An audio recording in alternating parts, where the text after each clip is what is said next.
Hello YouTube, it's VidHead85. Let's talk for a moment. Have you ever, remember this lady, Patricia Morgan from Rhode Island? She's pictured here. She posted that she had some black friend that she lost due to critical race theory. You know, the legal theory about how race is so baked into America that it impacts our laws, it impacts pretty much everyday life.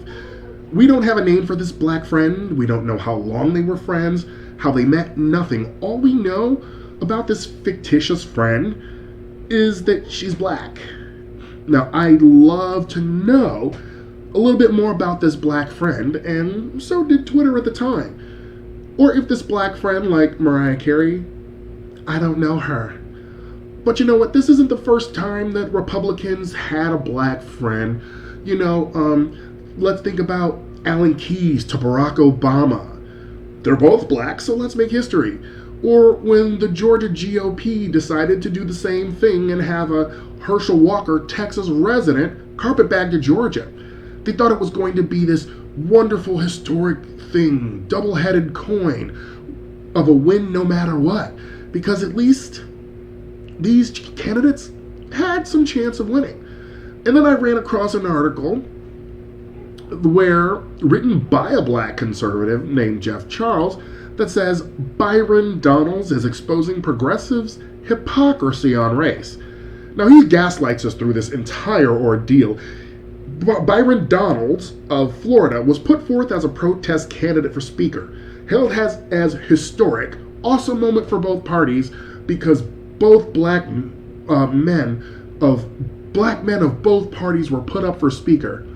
Representative Cori Bush of Missouri, District 1, had none of it. This is what she tweets. For what it's worth, Byron Donalds is not a historic candidate for speaker. He is a prop. Despite being black, he supports a policy agenda intent on upholding and perpetuating white supremacy. Whether it's Larry Elder, Candace Owens, Officer Tatum, Clarence Sowell, or Clarence Thomas, the blackface of white supremacy changes constantly. Hello, fellow youth turns into hello, fellow black folk. Cori Bush, Donalds responded to Cori Bush saying, "Let a black man rise. Let the man rise even if you disagree with them. As a black man to a black woman, I never do that to you. It's a shame you did it to me." Yeah, this is the skin folk, not kin folk here. This is also him using identity politics, which I thought conservatives hated, but apparently it suits them. It suits him now. Representative Bush, I love this one. Working to overturn the 2020 election and embracing Trump MAGA fanaticism is not you rising, Byron. You're being used. It helps you politically at the expense of our community. That's what's shameful. It's clear which party promotes white supremacist chaos and which works against it. So this whole spectacle was a show of how racists love to say, "I'm not racist, I have black friends." They tokenize black and brown members of the GOP or conservatism by pointing to Cheryl Underwood and Condoleezza Rice and say, we like black women, while advocating for policies that hurt the poorest among black women. Republicans love to talk about black people in two specific ways. The first way is to boost identity politics while patting themselves on the back, which is where Chip Roy, nominating Byron Donalds, said, here we are, and for the first time in history, there have been two black men placed into nomination for Speaker of the House. Okay, there it is. Never mind that Donald supports voter suppression and efforts that disproportionately hurt black Americans, she said, but since when do details matter? Any black guy will do, especially one that is nice, big in stature, and loves to go along with the program. The second thing Republicans tend to do is play the match game, matching impressive black candidates with black conservatives. It's sort of, they've got one, so we've got one gambit. The far right is nominating Byron Donalds to counter the nomination of Hakeem Jeffries, the other black speaker candidate, Reid said. If they really believe they want a black speaker, they could just give 6 votes to Jeffries, Reid said of Republicans.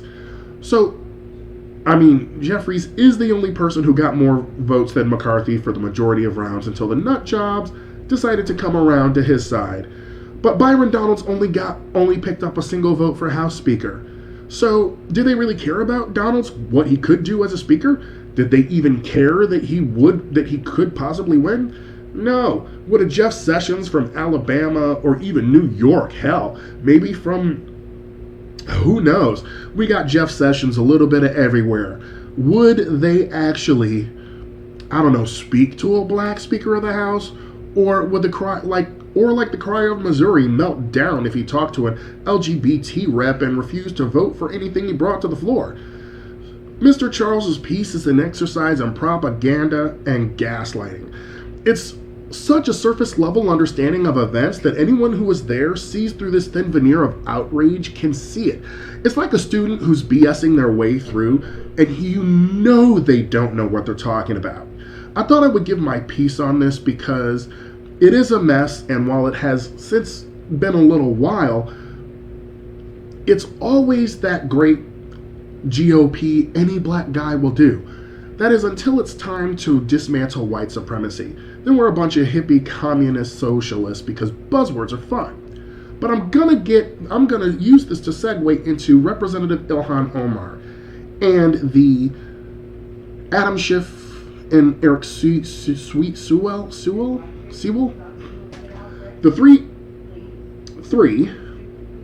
three Democrats that were booted off of the Foreign Affairs Committee. Most likely this was a way for Kevin McCarthy to get the nomination, to finally clinch the nomination for Speaker.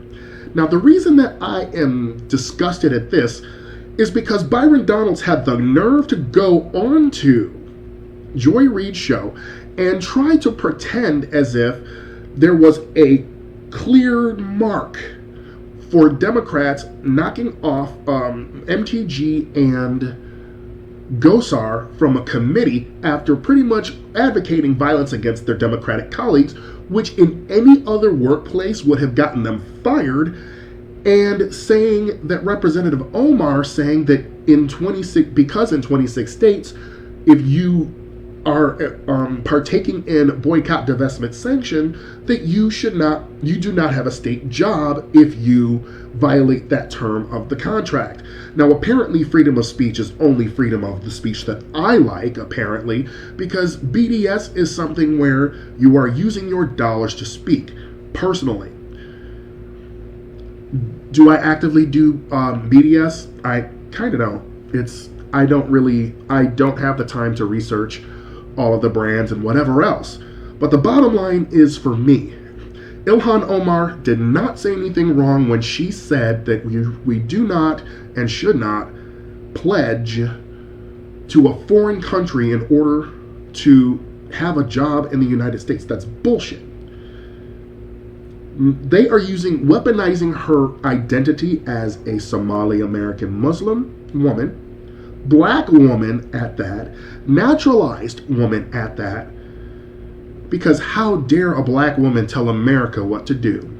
So pretty much, I wanted to use Byron Donalds to segue that into how the GOP simply loves Black Friending Us, and then when you, quote, when you don't go with the program, they want to kick you off of committees because, well, you insulted their pal Israel. And you went after their pal Donald Trump. There is a huge difference. But then again, you advocate violence against Democrats, that's fine. Honestly, I don't know if I would even allow Republicans on committees after that. I know that there have to be there, but none of those two would ever be on committees ever again if I were majority leader. All right, thank you so much for joining me for this installment. You have a wonderful day and talk to you soon.